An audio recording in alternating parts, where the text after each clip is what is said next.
The Active Living Center in Huntsville was packed Wednesday night for the third of 3 Muskoka Algonquin Healthcare meetings.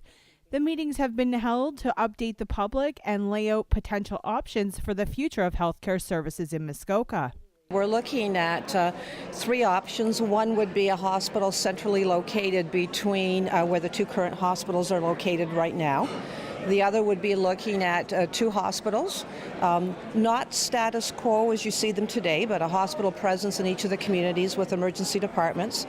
And the third option would be looking at a hospital presence in each of the communities with emergency departments, but looking at more centers of focus or centers of excellence to differentiate each of them.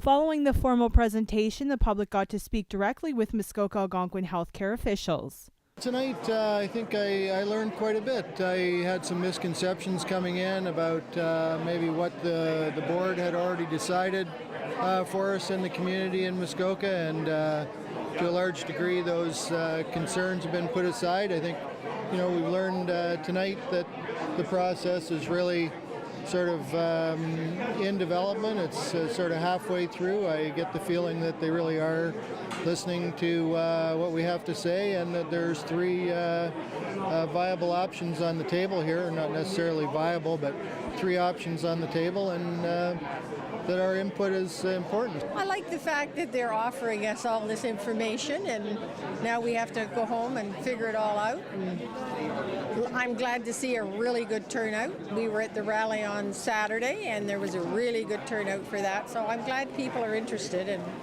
hopefully they do something about it. My own opinion is that I think that one site hospital would service the whole area very well, in the fact that it would attract not only the expertise through doctors, through the auxiliary staff, nursing, nurse practitioners, all under one roof, which might be an incentive for doctors to locate here. Former Huntsville councillor Tim Withey says he's happy to see such community engagement. The turnout's fabulous. The message is the message we heard tonight, and we've heard the other 2 nights, is that they're listening. They've given us their 3 options. I think if they truly were listening to the rallies and the petition signers and the motions passed at all the municipalities, there really is one option, and that's the first option that has 2 acute care sites. I think in everyday life, there's never ever unanimity in terms of a decision, and so our hopes are that the majority of the people will understand why the decision is made when it is made, and can support it, because we need support of the community.